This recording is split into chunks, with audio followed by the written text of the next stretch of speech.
پێویستە بن لە قەزاش ئەو جیهازانە بن قەزای سوودەکان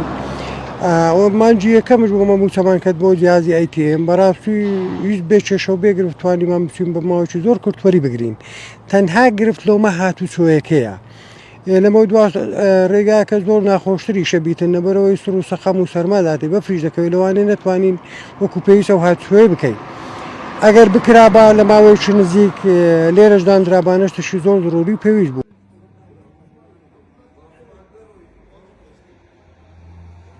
من وەکو مۆزەفەتی ئەوقاف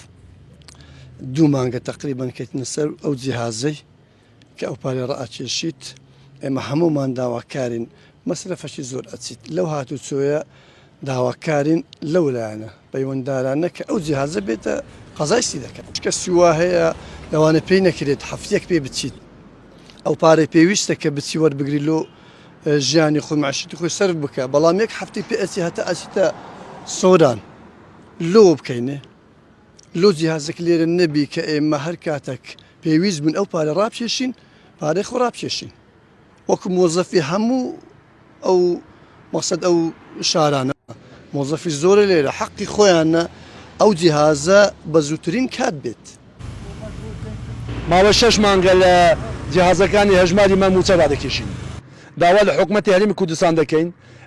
بالگرانێکی گەورە لە ئێمە هەموو جار ئەچین لە هەولێر و لە سۆران ڕادەکێشین ماوەی 4 مانگ لە هەولێر ماخشا ئێستاش ماوەی 2 مانگە لە سۆران ڕادەکێشم هەموو جار 300,000 مان دەچیتن و داوا لە حکوومەتی هەرێمی کوردستان دەکەن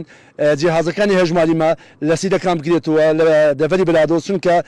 فەرمانبەرانێکی زۆر لێرە هەیە و پێویستیان بە هەژماری منە و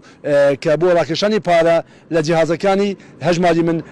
بۆ دەڤەری بەلادۆس و سیدەکان